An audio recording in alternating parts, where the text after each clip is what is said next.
সুপ্রিয় শিক্ষার্থী আমার, তোমরা সকলে কেমন আছো? আমি আশা করি তোমরা সকলে ভালো আছো, সুস্থ আছো এবং স্বাস্থ্যবিধি মেনে বাড়িতে অবস্থান করছো।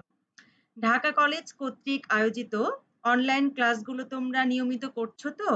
আমি আশা করছি তোমরা ক্লাসগুলো শুরু করে দিয়েছো এবং নোট আকারে ক্লাসগুলো তুলে রাখছো এবং নিয়মিত ক্লাসগুলো করছো। তাহলে চলো আমরা সময় অপচয় না করে আজকের অনলাইন ক্লাসে চলে যাই। আমার অনলাইন ক্লাসে তোমাদের সকলকে স্বাগতম। আজকের ক্লাসটি পরিচালনা করছি আমি শ্রাবণী ধর, প্রভাষক ব্যবস্থাপনা বিভাগ, ঢাকা কলেজ, ঢাকা।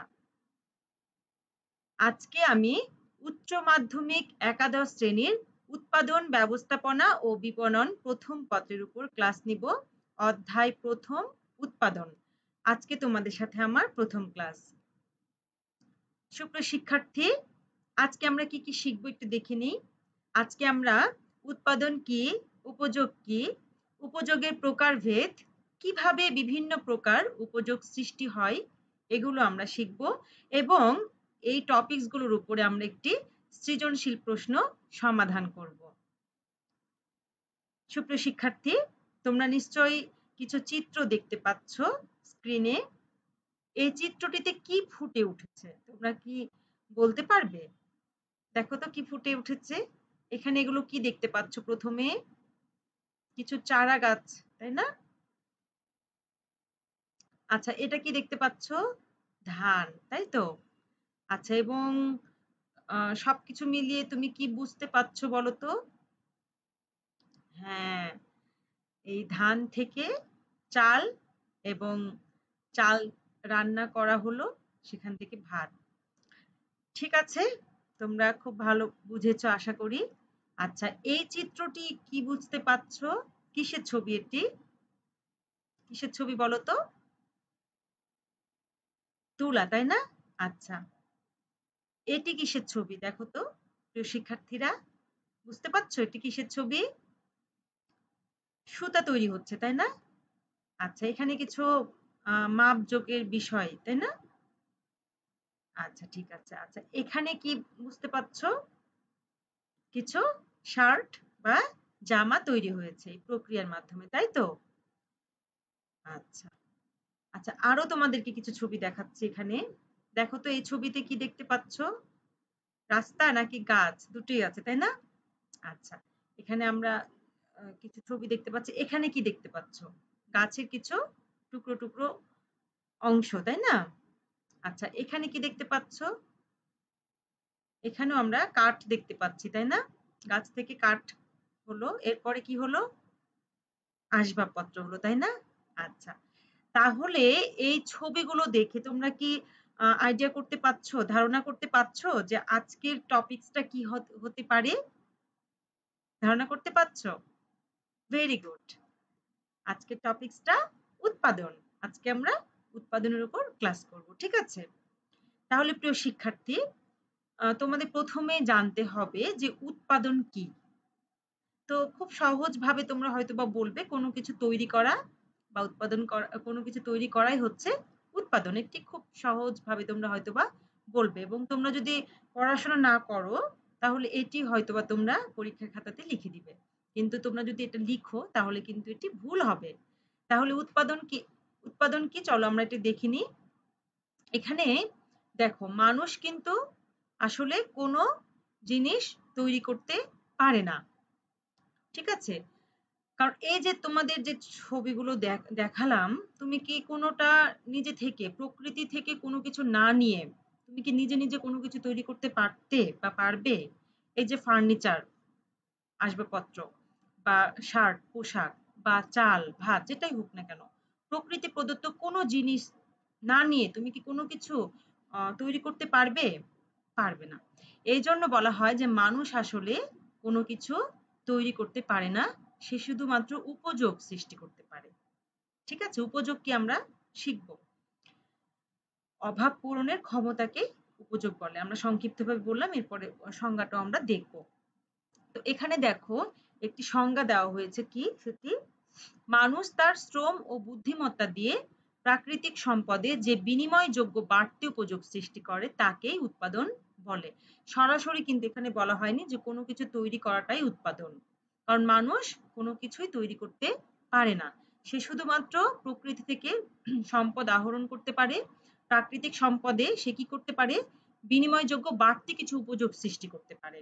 এবং সেই বাড়তি উপযোগ সৃষ্টিটাকেই বলা হচ্ছে কি? উৎপাদন। এবং এই বাড়তি উপযোগ সৃষ্টি কি করে করতে হবে? এমনি এমনি বসে থাকলে বা ঘুমালে কি সেই উপযোগ সৃষ্টি হবে?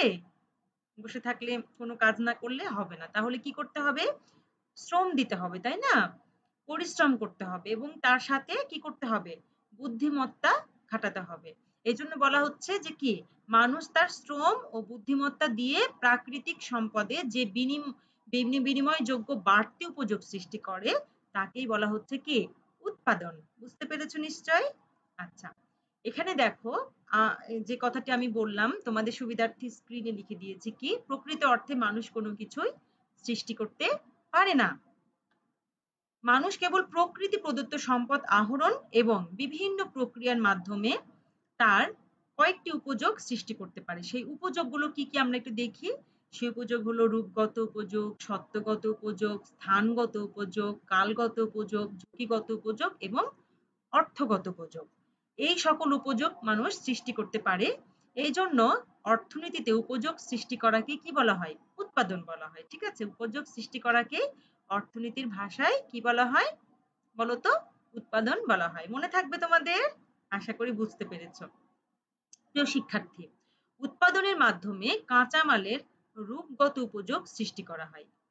ঠিক আছে? উৎপাদনের মাধ্যমে কি করা হয়? কাঁচামালের রূপগত উপযোগ সৃষ্টি করা হয়। এই যে আমরা ছবিগুলো দেখলাম, তাই না? এখানে গাছের একরকম রূপ, সেই গাছের কাঠ দ্বারাই কিন্তু ফার্নিচার তৈরি করা হলো। তাহলে কি হলো? গাছটার রূপের পরিবর্তন সাধিত হলো। এই জন্য বলা হচ্ছে যে উৎপাদনের মাধ্যমে কাঁচামালের রূপগত উপযোগ কি হলো? সৃষ্টি করা হলো। বুঝতে পেরেছো? অর্থাৎ এক রূপ থেকে আরেক রূপে রূপান্তর করাটাই কিন্তু এখানে বলা হচ্ছে কি? উৎপাদন। আচ্ছা, সেবার দৃষ্টিকোণ থেকে কি হবে তাহলে উৎপাদন? সেবার দৃষ্টিতে তো রূপ ওইভাবে পরিবর্তন করা যায় না, তাই না? তাহলে সেবার দৃষ্টিকোণ থেকে উৎপাদনটা কাকে বলে? সেবার দৃষ্টিকোণ থেকে উৎপাদন হলো কোনো কার্য সম্পাদন যার উপযোগ আছে। অর্থাৎ যে যে কাজটা তুমি করলা, যে কাজটি করো না কেন তার যদি উপযোগ থাকে অর্থাৎ অভাব পূরণের ক্ষমতা থাকে সেটিই হয়ে যাবে কি? সেবার উৎপাদন। বুঝতে পেরেছো? বা সেবা। তো এই হচ্ছে সেবার দৃষ্টিকোণ থেকে উৎপাদন আমরা দেখলাম এবং উৎপাদন কাকে বলে আমরা শিখলাম। আশা করি তোমরা বুঝতে পেরেছো। যদি কোনো জায়গাতে প্রশ্ন থাকে, যেহেতু আমরা টু ওয়ে কমিউনিকেশন করতে পারছি না, এটা রেকর্ডেড ক্লাস, তো সেই জন্য তোমরা ক্লাসের নিচে কমেন্টে তোমাদের সমস্যা বা তোমাদের মতামত দিয়ে দিতে পারো। ঠিক আছে? তাহলে কিন্তু আমরা সেই তোমাদের সমস্যা, মতামত বা তোমাদের যে কোনো প্রশ্ন আমরা দেখতে পারবো এবং পরবর্তী যে ভিডিওটা তৈরি করব সেটি তোমাদের মতামতের ভিত্তিতেই আমি তৈরি করব। বুঝতে পেরেছো? তাহলে চলো আজকে আমরা পরবর্তীতে দেখি কি আছে। এখন আমরা যেটি দেখব সেটি হচ্ছে কি? উপযোগ। এই যে এতক্ষণ বললাম যে উপযোগ সৃষ্টি করাকে উৎপাদন বলে। এখন তাহলে এই উপযোগটা কি? এটা তো আমাদের জানতে হবে, তাই না? উপযোগটা কি? যদিও আমি বলেছি অভাব পূরণের ক্ষমতাকে উপযোগ বলে। আর একটু সুন্দর ভাষাতে আমরা একটু স্ক্রিনে দেখে নিই। ঠিক আছে? দেখো এখানে কি লেখা আছে? বিভিন্ন ধরনের বস্তুগত ও অবস্তুগত সামগ্রীর মধ্যে মানুষের অভাব পূরণের যে ক্ষমতা ও গুণ বিদ্যমান তাকেই উপযোগ বলে। এখানে কিছু বলা হচ্ছে বস্তুগত, কিছু বলা হচ্ছে অবস্তুগত সামগ্রী। এবং এই অবস্তুগত সামগ্রীর মধ্যে মানুষের যে অভাব পূরণের যে ক্ষমতা থাকে, ঠিক আছে?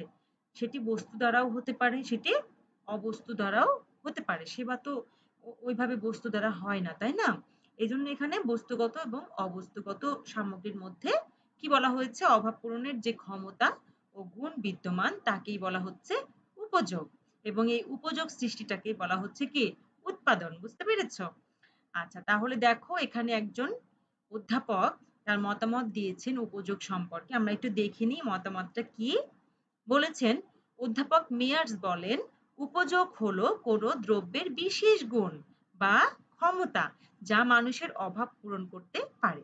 এই একই কথাটি তিনি বলেছেন যে কোনো দ্রব্যের বিশেষ গুণ, এখানে তিনি দ্রব্যটাকে উল্লেখ করেছেন, কোনো একটি জিনিসের বিশেষ গুণ বা ক্ষমতা যা মানুষের অভাব পূরণ করতে পারে।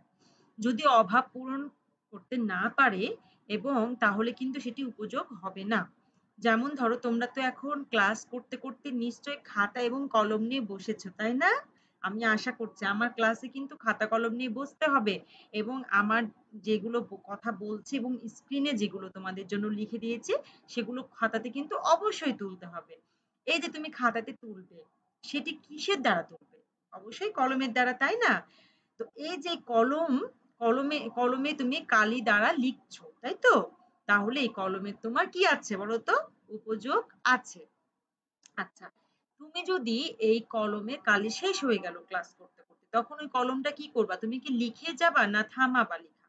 অবশ্যই থামিয়ে দিবা। কারণ কি? কারণ ইহার উপযোগ নষ্ট হয়ে গেছে, শেষ হয়ে গেছে, আর এটি দ্বারা তোমার কার্য সম্পাদন করা সম্ভব নয়।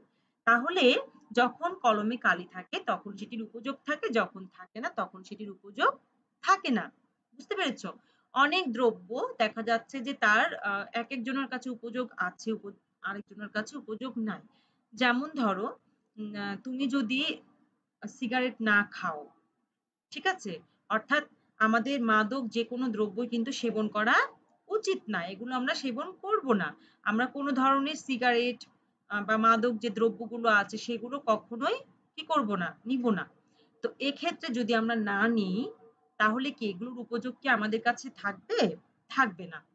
কিন্তু যারা খারাপ ব্যক্তি এগুলো গ্রহণ করে তাদের কাছে কিন্তু সেটার আবার উপযোগ আছে। তাই জন্য বলা হচ্ছে, এজন্য বলা হচ্ছে যে কোনো একটি দ্রব্যের কারো কাছে উপযোগ থাকতে পারে, কারো কাছে নাও থাকতে পারে। যার কাছে থাকবে না তার কাছে উপযোগ সৃষ্টি হবে না। বুঝতে পেরেছ?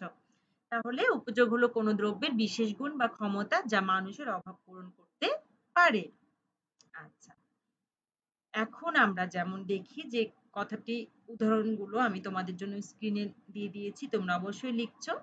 কলম দিয়ে আমরা লিখি, তাহলে এটির উপযোগ আছে। ক্ষুধা নিবারণের জন্য আমরা কি খাই? খাদ্য খাই, তাই না? তাহলে এই খাদ্যের উপযোগ আছে। তো এই যে ক্ষুধা নিবারণের জন্য যখন তুমি খাদ্য খেলা, ধরো দুপুর হয়ে গেছে, তুমি ভাত খেয়েছো, তাই তো? এখন তোমার ভাত খাওয়া হয়ে গেছে। এখন যদি তোমাকে কেউ আবার এক থাল ভাত নিয়ে এসে বলে খা, তুমি কি খাবা? খাবা না। তাহলে কি উপযোগ হ্রাস পাবে না? হয়তোবা কিছুটা তার মন রক্ষা করার জন্য খেতে পারো। তার মানে কি অল্প উপযোগ আছে। আবার পরবর্তীতে কেউ যদি কিছুক্ষণ পরে আবার তোমাকে এক থাল ভাত দেয়, তুমি কি খাবা? খাবা না। তাহলে সেই পণ্যটির তোমার কাছে ১ ঘন্টা আগে উপযোগ ছিল, কিন্তু ১ ঘন্টা পরেই সেই পণ্যের উপযোগ নাই। আবার কি হবে? ৫ ঘন্টা বা ৪ ঘন্টা পরে তার উপযোগ সৃষ্টি হবে। আচ্ছা, তাহলে ক্ষুধা নিবারণের জন্য খাদ্য খায়, পরিবহন, যাতায়াত সমস্যা সমাধান করে। তাহলে যখন আমরা তোমরা যখন ঢাকা কলেজ খুলে যাবে তখন তোমরা কি করবা? পরিবহনের দ্বারা তোমরা কিন্তু কলেজে উপস্থিত হবা, তাই না? তখন কিন্তু তোমার এই পরিবহনটা উপযোগ সৃষ্টি করবে। এক্ষেত্রে কলম, খাদ্য, পরিবহন মানুষের বিভিন্ন অভাব পূরণে সমর্থ।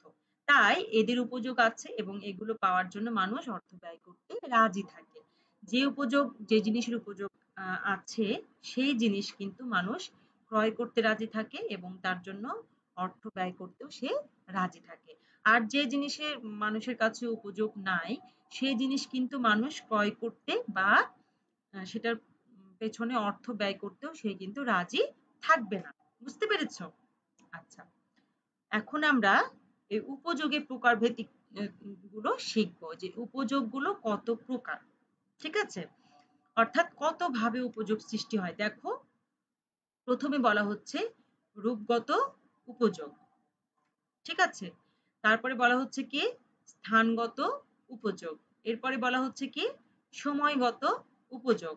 ৪ নম্বরে কি বলা হচ্ছে সত্যগত উপযোগ এবং ৫ নম্বরে বলা হচ্ছে সেবাগত উপযোগ। সেবাগত উপযোগ তো আমরা খুব সহজেই বুঝতে পেরেছি যে আমরা যখন কোনো কারো কাছে সেবা গ্রহণ করি এবং তার বিনিময়ে টাকাও প্রদান করে থাকি, তাই না? যদি আমাদের সেই সেবাটা আমাদের কাছে আহ, অভাব পূরণ করতে পারে আমাদের, তাহলে কিন্তু সেটি সেবাগত উপযোগ। হ্যাঁ, যেমন আমরা ডাক্তারের কাছে যাই, সেটি কিন্তু সেবাগত উপযোগ। ডাক্তারের যে সেবাটা আমরা গ্রহণ করি, হ্যাঁ, তারপরে হচ্ছে আইনজীবীর কাছে যে আমরা আইনি পরামর্শ গ্রহণ করি, ঠিক আছে? যে শিক্ষকের কাছে আমরা শিক্ষা গ্রহণ করি, এগুলো কিন্তু সেবাগত উপযোগের অংশ। আচ্ছা, প্রথমটা রূপগত উপযোগ। রূপগত উপযোগ সম্পর্কে বলেছি না? যখন রূপের এক রূপ থেকে আরেক রূপ আমরা পরিবর্তন করে পরে উপযোগের সৃষ্টি করছি। যেমন কি?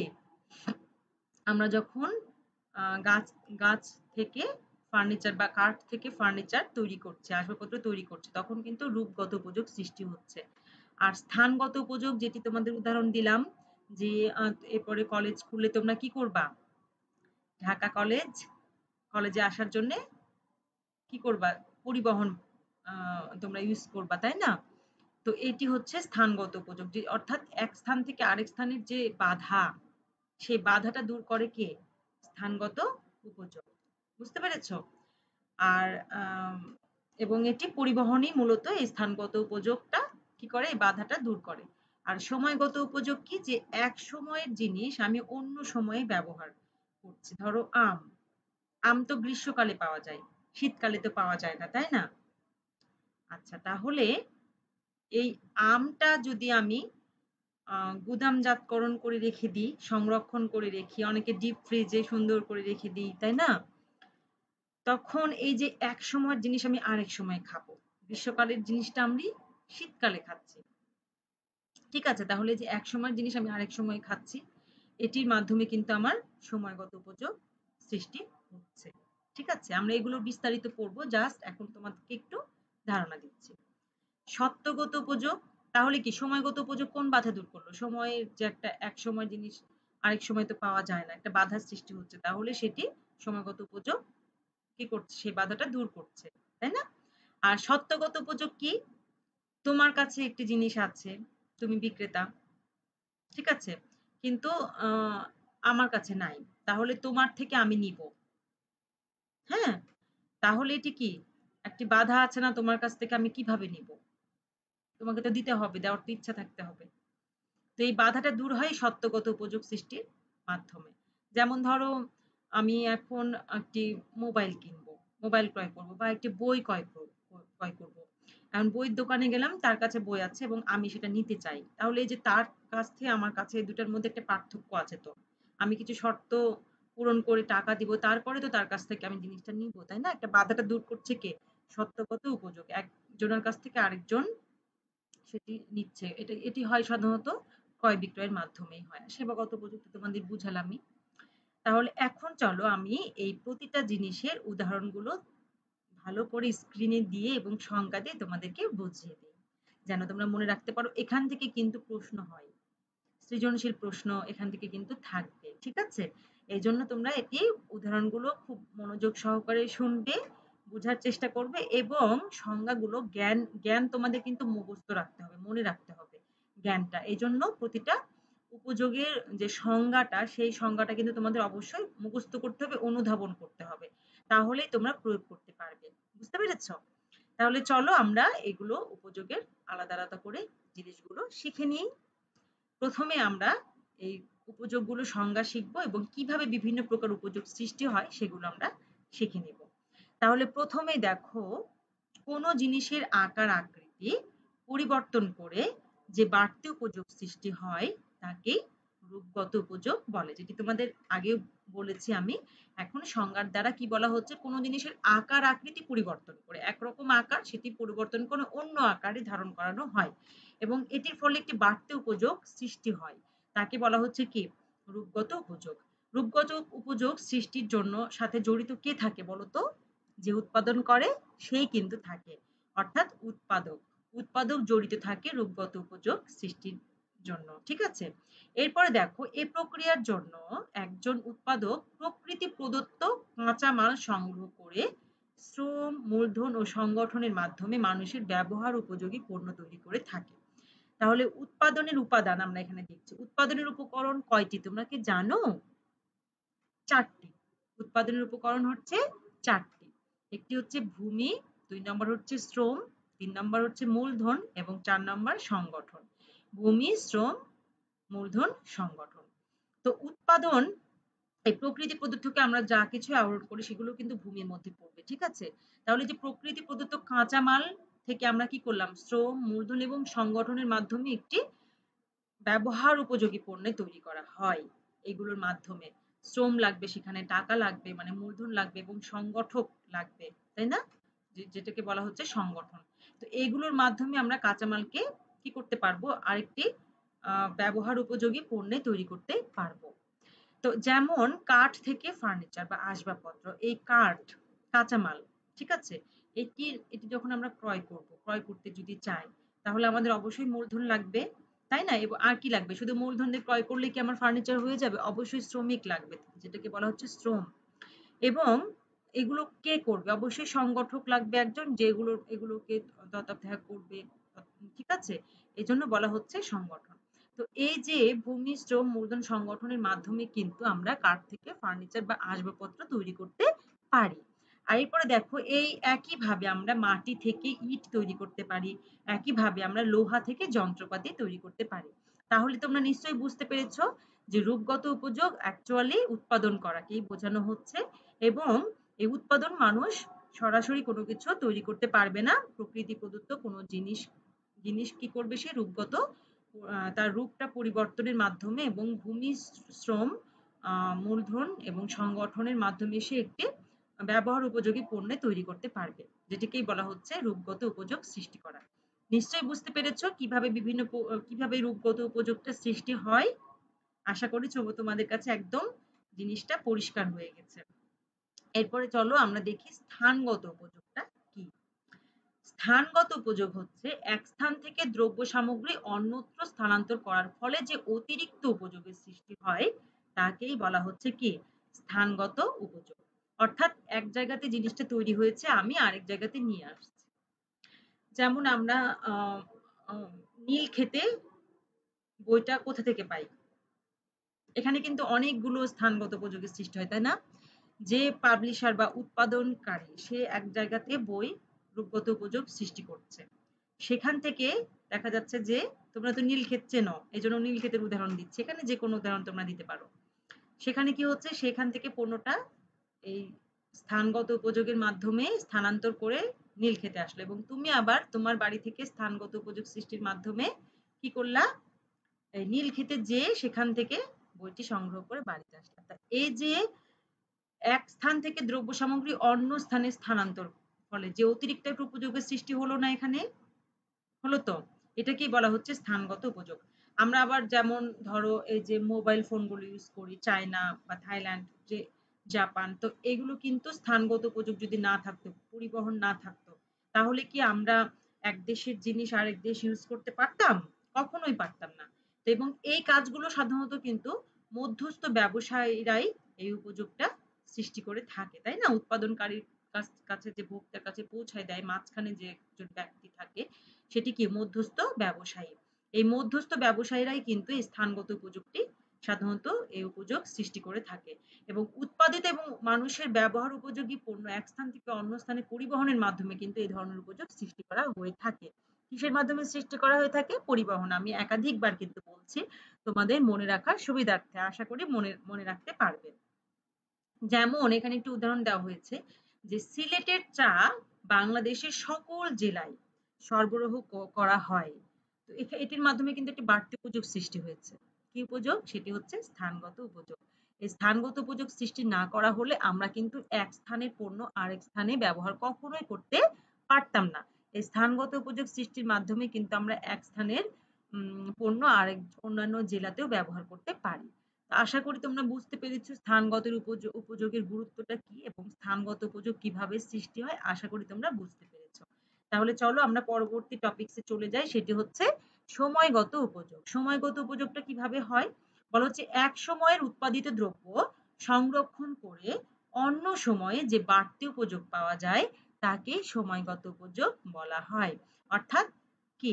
যেমন ধরো এখানে এই কোন ব্যবসায়ীরা কোল্ড স্টোরেজ আছে না, কোল্ড স্টোরেজ, এই কোল্ড স্টোরেজের ব্যবসায়ীরা কিন্তু এই ধরনের উপযোগ সৃষ্টির সাথে জড়িত। যেমন দেখো যে আমরা কিন্তু সারা বছরই আলু পাই, তাই না? কিন্তু আলু কি সারা বছরই উৎপাদন করা সম্ভব? সারা বছর কিন্তু আলু উৎপাদন হয় না, ঠিক আছে? এগুলো কিন্তু কোল্ড স্টোরেজ যে ব্যবসায়ীরা এই ধরনের আলু সংরক্ষণ করে তা অন্য সময় কিন্তু তারা কি করে, চাহিদা অনুযায়ী বিক্রয় করে। এবং চাহিদা অনুযায়ী যোগান কিন্তু এই জন্য আলুর সবসময় একরকম থাকে না, কখনো বেশি থাকে কখনো কম থাকে। তো অন্যান্য সিজন যখন আলু উৎপাদন হয় না, অন্যান্য সিজনে কিন্তু যোগানটা কম থাকে এবং কি হয়, চাহিদাটা বেশি হয়, যার জন্য একটা বাড়তি উপযোগের সৃষ্টি হয় এবং এর ফলে দেখা যাচ্ছে সারা বছরই আলু পাওয়া যায়। এই কোল্ড স্টোরেজ ব্যবসায়ীরা এই ধরনের উপযোগ সৃষ্টির সাথে জড়িত। শুধুমাত্র এই আলু না, এভাবে মৌসুমী সকল পণ্য যেমন ধান, পাট, আম ইত্যাদি গুদামজাতকরণের মাধ্যমে সংরক্ষণ করে সময়গত উপযোগ সৃষ্টি করা যায়। এই যে ধান, একেক সময় কিন্তু ধানটা কিন্তু সবসময় হচ্ছে না। ঠিক আছে? ঠিক আছে। প্রতিটা সিজন কিন্তু একেক সিজনে একেক রকম ধান উৎপাদন হয়। কিন্তু সেই চালটা, ধান থেকে সেই চাল বা ধান আমরা কিন্তু গুদামজাতকরণের মাধ্যমে অন্যান্য সিজনেও প্রতিদিন আমরা ভাত খেতে পাচ্ছি। তাই না? তো এটি যদি সময়গত উপযোগ না থাকতো, সৃষ্টি না করতাম, তাহলে কি আমরা এক কোনো মাসে ভাত খেতাম আর অন্যান্য কোনো মাসে আমরা ভাত খেতে পারতাম না, তাই তো? কোনো মাসে আলু খেতাম, কোনো মাসে আলু খেতে পারতাম না। তো এইগুলো হয়েছে কিন্তু এই সময়গত উপযোগ সৃষ্টির মাধ্যমেই। এবং কিভাবে সৃষ্টি হয় নিশ্চয়ই তোমরা বুঝতে পেরেছো, আশা করি বুঝতে পেরেছো। তাহলে চলো আমরা পরবর্তী টপিকসে চলে যাই, সেটি হচ্ছে সত্ত্বগত উপযোগ। সত্ত্বগত উপযোগটা কি? এখানে বলা হচ্ছে পণ্যের মালিকানা পরিবর্তনের মাধ্যমে যে উপযোগ সৃষ্টি হয় তাকে সত্ত্বগত উপযোগ। অর্থাৎ একজন মালিক ছিল, আরেকজন মালিক হলো, তার জিনিসটা সে ক্রয় করলো, ক্রয় করে সে ভোগ করতে পারছে। যদি সত্ত্বগত উপযোগ না থাকে তাহলে কি মানুষ একজনের কাছ থেকে পণ্য স্থানান্তর করে আরেকজন নিতে পারবে, আরেকজন মালিক হতে পারবে? এই যে ধরো তোমরা বাড়িতে বসবাস করছো, এই বাড়িটা তো বা এই জমিটা তো সবসময় তোমাদের ছিল না, তোমার বাবা মা বা তার দাদা কি এটি ক্রয় করেছে। যদি এটি ক্রয় করার কোনো সিস্টেমই না থাকতো, সত্ত্বগত উপযোগ সৃষ্টি নাই হতো, তাহলে কিন্তু কেউ আহ, সবাই কিন্তু সমানভাবে ভোগ করতে পারতো না। তো এই জন্য পণ্যের মালিকানা পরিবর্তনের ফলে একটি উপযোগ সৃষ্টি হয় এবং এটিকেই বলা হচ্ছে কি, সত্ত্বগত উপযোগ। ব্যবসায়িক ক্রয় বিক্রয়ের মাধ্যমে এরূপ উপযোগ সৃষ্টি হয়। ক্রয় বিক্রয় যদি না থাকে তাহলে কি হবে, উৎপাদন করে কি হবে এত, তাই না? এবং মানুষ কিন্তু সব জিনিসপত্র তৈরি কি করতে পারতো না, ব্যবহার করতে পারতো না। এই জন্য এই ক্রয় বিক্রয়ের মাধ্যমে কিন্তু এরূপ উপযোগের সৃষ্টি হয়ে থাকে। এই উপযোগের কারণে পণ্য সহজে ভোক্তার ব্যবহার ও ভোক্তা ব্যবহার করতে পারে। এই উপযোগ যদি না থাকতো ভোক্তা কিন্তু সকল পণ্য ব্যবহার করতে পারতো না। ঠিক আছে? তাহলে কিভাবে সত্ত্বগত উপযোগ সৃষ্টি হয় নিশ্চয়ই তোমরা বুঝতে পেরেছো। এবং সত্ত্বগত উপযোগের সংজ্ঞাটা, প্রতিটা উপযোগের সংজ্ঞাটা তোমাদের কিন্তু অবশ্যই মুখস্থ রাখতে হবে। তাহলে প্রিয় শিক্ষার্থী, চলো আমরা যে লাস্ট উপযোগ সেটি হচ্ছে কি, সেবাগত উপযোগ, এটি সম্পর্কে দেখে নিই। সেবাগত উপযোগটা কি? এখানে বলা হয়েছে গ্রাহকদের প্রয়োজন পূরণে সক্ষম এমন কোনো কাজ, সুবিধা বা তৃপ্তিকে সেবা বলে, যেটি গ্রাহকের যে প্রয়োজন সেই প্রয়োজনটা পূরণ করতে সক্ষম। এবং প্রত্যেকটা মানুষই নানা ধরনের সেবা প্রত্যাশা করে কিন্তু, ঠিক আছে? এবং প্রতিটি সৃষ্ট সেবার মধ্যে মানুষের অভাব পূরণের যে সামর্থ্য বিদ্যমান এবং সেজন্য সেবাদানকারীকে ক্রেতা অর্থ প্রদানে রাজি থাকে, তাকেই সেবাগত উপযোগ বলে। তো তোমার ইচ্ছা করছে যে তুমি আম ডাক্তারের কাছে যাবে এবং তুমি তোমার যে অসুখ হয়েছে তার ট্রিটমেন্ট নিবে। কিন্তু তুমি টাকা খরচ করতে ইচ্ছুক না। তাহলে কি সেবাগত উপযোগ তুমি সৃষ্টি করতে পারবা? বা ডাক্তার তোমাকে দিয়ে পারবে সেবা করতে? বা তুমি নিতে পারবে? পারবে না। তাহলে এখানে এইজন্য বলা হচ্ছে যে অভাব পূরণের সামর্থ্যও থাকতে হবে এবং সেই জন্য সেবাদানকারীকে ক্রেতার অর্থ প্রদানে রাজিও থাকতে হবে। তাহলেই সেবাগত উপযোগ সৃষ্টি হবে। বুঝতে পেরেছো? পণ্যের মতো একে অন্যত্র নিয়ে বিক্রয় করা কিন্তু যায় না। এখানে কিন্তু অন্যত্র আমি যে নিয়ে বিক্রয় করলাম, সেবা কিন্তু যে সেবাদাতা এবং সেবা যে গ্রহণ করবে, সেবা গ্রহণকারী এবং সেবাদাতা কিন্তু পরস্পর একই জায়গাতে থাকতে হয়। মুখোমুখি থাকতে হয়। না হলে তুমি তোমার ডাক্তারি তোমার যে সমস্যাগুলো তুমি আরেকজনকে দিলে। কিন্তু সেইভাবে কিন্তু তুমি সেবাটাই পাবে না। আবার নার্সের যে সেবাটি, তুমি হসপিটালে ভর্তি হয়েছো, কোনো তোমার অপারেশন হয়েছে বা কোনো অসুস্থ তুমি, তোমাকে যে নার্স যে সেবাটা দিবে, তুমি যদি ওখানে না যাও, অন্য কাউকে পাঠাও, তাহলে কি তুমি সেই সেবাটা পাবে? পাবে না। তো এইজন্য বলা হচ্ছে এটি পণ্যের মতো অন্যত্র নিয়ে কিন্তু বিক্রয় করা যায় না। যেমন শিল্পীর গান আমরা ক্যাসেটে শুনতে পারি, সেটি কিন্তু সেবা হয়ে গেল না। কিন্তু সরাসরি তুমি যখন শিল্পীর কাছে গান শুনবা, তারপরে নাচ দেখবা সচক্ষে, সেটি দেখা আর এমনি কম্পিউটারে সেটি সংরক্ষণ করে প্রোডাক্ট আকারে, সেটি কিন্তু আলাদা। ঠিক আছে? শিক্ষকের পাঠ, হ্যাঁ? এটি তোমরা যে আমি ক্লাসরুমে যে সেবাটা তোমাদেরকে দিব একসাথে। এখন এই যে ভিডিও তোমরা সংরক্ষণ করে রাখতে পারবা কিন্তু সেটি কিন্তু একরকম হবে না। ঠিক আছে? এটি কিন্তু ভিন্নতা আছে। তো স্বাস্থ্য সেবা, নার্সের সেবা তো সম্ভবই না। হ্যাঁ? তো এই বিষয়গুলো কিন্তু সেবাগত উপযোগ সৃষ্টি করছে। ওকে। তাহলে চলো আমরা এখন একটা সৃজনশীল প্রশ্ন সমাধান করি। ওকে? এবং তোমরা অবশ্যই এতক্ষণ যে সেবা এই উপযোগগুলো পড়লা, এখন তোমরা নিশ্চয়ই প্রয়োগ এবং উচ্চতর দক্ষতা এটা আগে তোমরা পজ করে লিখবা। লিখে নিজেই আগে তোমরা কি করবা?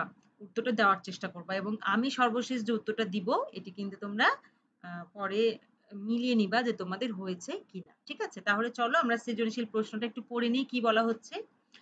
তোমার আম্মা বাসার পুরাতন অনেক কিছু ফেলে দিলেও সিলভারের হাঁড়ি-পাতিল ফেলে দেন না। সেগুলো পুরাতন হলেও সে ফেলে দেয় না, তাই বলা হচ্ছে। তিনি এগুলো হকারদের কাছে বিক্রয় করেন। হকাররা তা কিনে পাইকারদের কাছে বিক্রয় করেন। এভাবে বিভিন্ন হাত ঘুরে উক্ত সিলভার দিয়ে নতুন হাঁড়ি-পাতিল সহ নানান ধরনের পণ্য তৈরি হয়, যা আমরা ক্রয় করে আমাদের প্রয়োজন মিটিয়ে থাকি। এটি হচ্ছে একটি সৃজনশীল প্রশ্ন। এখন এখান থেকে প্রশ্ন ক, খ এখানে দিইনি যেহেতু ক জ্ঞান, ক এ থাকতে পারে যে উৎপাদন কাকে বলে। ঠিক আছে? এটি হচ্ছে ক এ থাকতে পারে। আর খ এ থাকতে পারে যে উৎপাদন কর্মসংস্থান সৃষ্টিতে ভূমিকা পালন করে। ব্যাখ্যা করো। এটি খ এ থাকতে পারে। হ্যাঁ, এখন যে গ এর যে প্রশ্নটি সেটি কি তোমার আম্মা কোন ধরনের উপযোগ সৃষ্টি করেছে ব্যাখ্যা করো। তুমি সহজেই কিন্তু কোনো জিনিস মুখস্থ করতেই পারো। কিন্তু তুমি যদি সেটা অনুধাবন না করতে পারো, না বুঝো তাহলে কিন্তু তুমি প্রয়োগের আনসার করতে পারবা না। এজন্যই তোমাদের সৃজনশীল প্রশ্নটা এখানে দিয়েছি যে এক্ষেত্রে বলা হচ্ছে যে তোমার আম্মা কোন ধরনের উপযোগ সৃষ্টি করেছে তুমি এখানে বলো। তাহলে তোমার আম্মা কি করেছে? তোমার আম্মা বাসার পুরাতন অনেক কিছু ফেলে দিলেও সিলভারের হাঁড়ি-পাতিল ফেলে দেননি। তিনি এগুলো হকারদের কাছে বিক্রয় করেছেন। তাহলে এগুলো যে হকারদের কাছে বিক্রয় করা হলো, এর মাধ্যমে বিক্রয় করেছেন তিনি। এর মাধ্যমে কোন ধরনের উপযোগ সৃষ্টি হয়েছে? বলো তো দেখি তোমরা। প্রথমে তো আমি বলব না। তোমাদেরকে বলেছি এখন তোমরা পজ করো। ভিডিওটা পজ করে তোমরা লিখে এখন নিজে আনসারটা আগে লেখো। ঠিক আছে? এখন কিন্তু পজ করতে হবে তোমাদের। তারপরে তোমরা আবার তোমাদের লেখা শেষ হলে তোমরা আবার আমার উত্তরটা শুনবা। শোনার পরে তোমরা মিলিয়ে নিবা যে আসলে তুমি যেটি প্রয়োগ করতে আসলে পেরেছো কিনা। এটা কিন্তু তোমাকে আমি একটি পরীক্ষা বলতে পারো। মূল্যায়ন করছে যে তুমি আসলে আমি যে এতক্ষণ যেগুলো পড়ালাম সেগুলো তুমি প্রয়োগ করতে পারছো কিনা। ঠিক আছে? এটি বড়ই দরকার কিন্তু। তাহলে দেখো এই যে তোমার আম্মা কি করেছে? হকারদের কাছে বিক্রয় করেছে। তাহলে আমরা জানি ক্রয় বিক্রয়।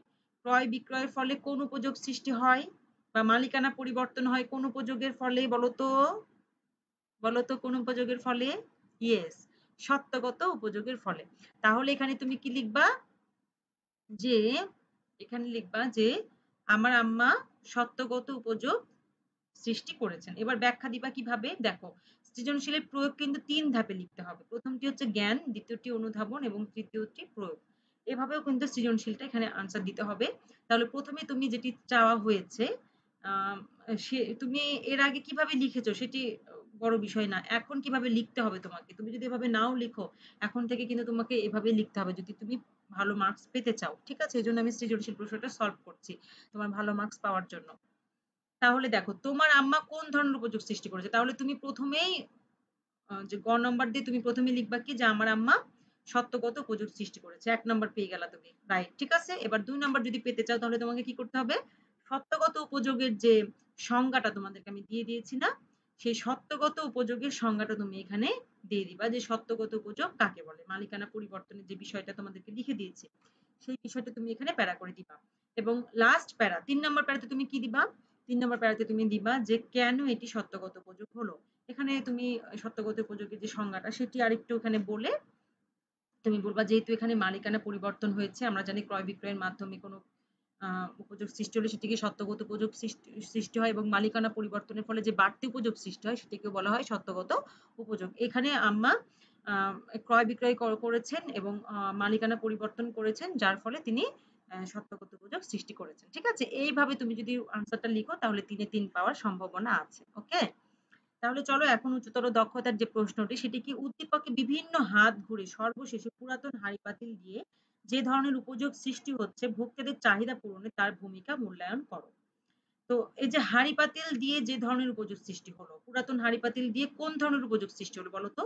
এখানে দেখো বিভিন্ন হাত ঘুরে উক্ত সিলভার দিয়ে নতুন হাঁড়ি পাতিল সহ নানান ধরনের পণ্য তৈরি করা হলো। তাহলে এর ফলে কোন উপযোগ, মানে এক রূপ থেকে আরেক রূপ পরিবর্তন হলো, নতুন হাঁড়ি পাতিল তৈরি হলো পুরাতন গুলো দিয়ে, তাহলে এর ফলে কোন উপযোগ সৃষ্টি হয়েছে বলো তো? ইয়েস, রূপগত উপযোগ সৃষ্টি হয়েছে। তাহলে তুমি প্রথমে বলবা যে এই যে তোমার প্রথমে জ্ঞানটা কি হবে, উদ্দীপকে বিভিন্ন হাত ঘুরে সর্বশেষে পুরাতন হাঁড়ি পাতিল দিয়ে রূপগত উপযোগ সৃষ্টি হয়েছে, ১ নাম্বার। ২ নাম্বার রূপগত উপযোগ সৃষ্টি কাকে বলে লিখবা, এবং ৩ নাম্বার বলবা যেটি কেন রূপগত উপযোগ সৃষ্টি হলো, এবং ভোক্তাদের চাহিদা পূরণে তার ভূমিকা, অর্থাৎ রূপগত উপযোগের যে ভূমিকা বা উৎপাদনের যে গুরুত্ব, সেই বিষয়টা কিন্তু তোমার এখানে কি করতে হবে, লিখতে হবে। এবং আমি উৎপাদনের গুরুত্ব আজকে ক্লাসে তো পড়ানো সম্ভব না, আমি পরবর্তী ক্লাসে তোমাদের পড়িয়ে দিব। সামনে যে দ্বিতীয় ক্লাস আছে সেখানে আমি উৎপাদনের যে গুরুত্ব আছে, আওতা আছে, এই বিষয়গুলো তোমাদের পড়াবো। অবশ্যই ক্লাসটি করবে। ঠিক আছে? তাহলে আজকে এই পর্যন্তই। ওকে? তোমরা তাহলে প্রশ্নটি নিশ্চয়ই পেরেছো সলভ করতে। আশা করি প্রশ্নটি সলভ করতে তোমরা পেরেছো। ঠিক আছে? আশা করি ক্লাসটি তোমরা বুঝতে পেরেছো। যদি কোনো এরপরেও যদি কোনো তোমাদের সমস্যা থাকে অবশ্যই তোমরা কমেন্টে লিখে দিবা, এবং ক্লাসটি তোমাদের কেমন লেগেছে, তোমরা বুঝতে পেরেছো কিনা সেই জিনিসগুলো কমেন্টে লিখে দিতে পারো। আমি দেখব। ঠিক আছে? আর কোনো বিষয়ে যদি তোমাদের জানার থাকে, প্রশ্ন থাকে অবশ্যই করবে। ওকে? আশা করি সৃজনশীল প্রশ্নটা সলভ করবে এবং ভালো করে জ্ঞানের জন্য প্রতিটা উপযোগী সংজ্ঞাগুলো ভালো করে মুখস্থ করবে এবং অনুধাবন করবে। বুঝার চেষ্টা করবে যেন তোমরা প্রয়োগ করতে পারো। আর বইয়ে কিন্তু অনেকগুলো প্রয়োগ আছে এগুলোর উপরে, মানে উপযোগ সৃষ্টির উপরে অনেকগুলো প্রশ্ন আছে। তোমরা অবশ্যই বইয়ের প্রশ্নগুলো সলভ করবে। ওকে? তো ঠিক আছে। আম আজকের মতো এখানেই শেষ করছি। ধন্যবাদ সকলকে। কষ্ট করে ক্লাস করেছো মনোযোগ সহকারে। তোমাদের সকলকে ধন্যবাদ জানিয়ে আমি আমার ক্লাসটি এখানেই শেষ করছি। ভালো থেকো, সুস্থ থাকো। আমার জন্য দোয়া করো। আমি তোমাদের জন্য দোয়া করি। তোমরা যেন ভালো থাকো। ধন্যবাদ সকলকে।